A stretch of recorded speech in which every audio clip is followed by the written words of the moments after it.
Hello students, welcome back to my channel. Today I'm going to give you 10 latest defense updates. Number 1, push for Tejas MK2 production line to bridge production gap. The Indian Air Force is looking to bridge a potential production gap between the Tejas Mk1A and Mk2 fighter jets with extended production of Mk1A due to additional orders and a desire for faster delivery of the more advanced Mk2. The IAF has instructed HAL to explore involving the private sector in Tejas Mk2 production. The HAL's initial plan envisioned 3 Tejas Mk1A production lines capable of delivering up to 24 jets annually. However, recent plans for an additional 97 Mk1A jets have extended the production timeline to 2031-32. This creates a potential 2-year delay before HAL can fully switch to Mk2 production, which was initially slated to begin in 2029. Next, advanced helmet mounted display for India's AMCA program. Israeli defense technology firm Elbit Systems has proposed its expertise in developing a new helmet-mounted display system that could be integrated with India's Advanced Medium Combat Aircraft program. Elbit's solution aims to enhance the operational capabilities of the AMCA's pilots by integrating the HMD with the existing dash helmet system. This advanced HMD could potentially replace the conventional head-up display currently featured in the AMCA cockpit simulator developed by the DRDO. Next, offer to manufacture M88 engines in India for Rafale fighter jets. Safran, a leading aerospace and defense company, has expressed its commitment to manufacture M88 engines that entirely in India to support Dassault's bid for the Indian Air Force medium-range fighter aircraft tender. The M88 engine is the power plant of the Rafale fighter jet, which Dassault is offering to the IAF for 114 jets. Safran's MRO facility in Hyderabad is already capable of producing M88 engines, and the company is prepared to scale up production significantly if it receives a substantial order. Next, transforming C390M Transporter into a mini aerial bomber. The Indian Air Force is constantly evolving to meet the demands of modern warfare, exploring new methods to enhance its operational capabilities. One innovative approach is to procure the Embraer C390M Millennium Transport aircraft and convert it into a mini aerial bomber capable of launching the Nirbhay cruise missile and air-launched unmanned aerial vehicles. This concept, while unconventional for a transport aircraft, holds significant potential for providing the IAF with a cost-effective and flexible strike platform. Next, commissioning of P-15B destroyer Surat and P-17A frigate Nilgiri. MDL, one of India's premier defense shipyards, has commenced preparatory work for the commissioning of 2 major warships, Surat, the final vessel of the P-15B destroyer class, and Nilgiri, the first vessel of the P-17A frigate class.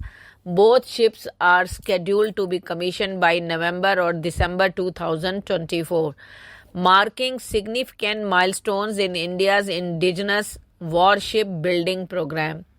Surat is the 4th and final destroyer under the Project 15B class, a follow-up to the earlier Kolkata class destroyer, known for their stealth features and enhanced combat capabilities. P-15B destroyers are among the most advanced surface combatants built by MDL. Surat requests the culmination of a project that began in 2011 aimed at building state-of-the-art destroyers equipped with modern weaponry and sensor systems, optimized for multi-role missions in both open sea and littoral waters. Next, handing over 2 satellite parts of space docking experiment to ISRO.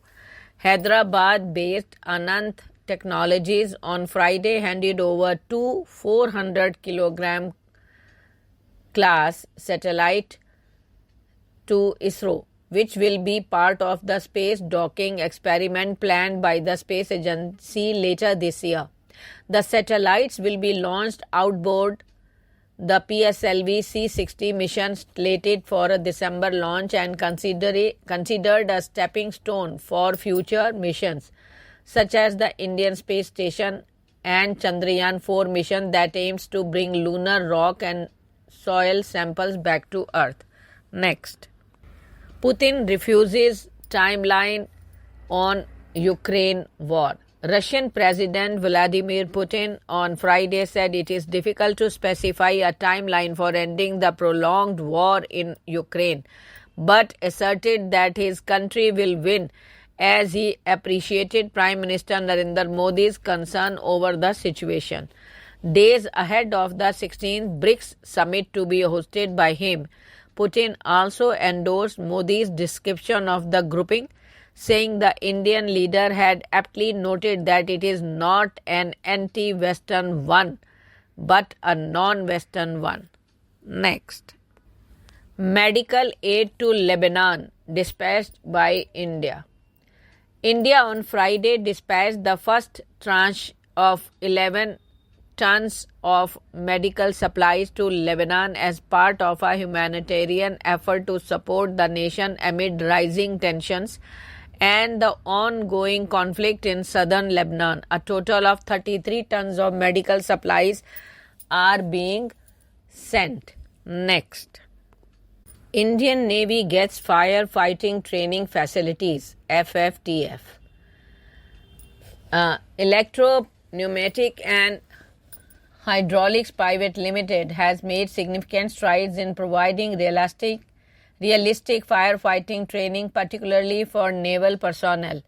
Their firefighting training facility is a state-of-the-art facility designed to replicate the challenges and conditions encountered on actual ships. The FFTF is an independently facility that boasts a 3-deck ship-like structure, underground propane yard, water hose, training range, water storage, handling and purification system, and associated civil works. This comprehensive setup provides a highly immersive training environment for naval personnel. Next, artificial intelligence is revolutionizing modern warfare. Evaluating trustworthy artificial intelligence framework and guidelines for the armed forces were launched by Chief of Defence Staff General Anil Chauhan and Secretary Department of Defence R&D and Chairman DRDO Dr. Samir V. Kamath in the New Delhi on October 17th.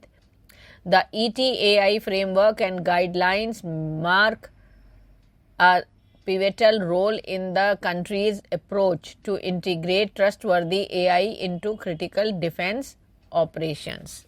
Thank you.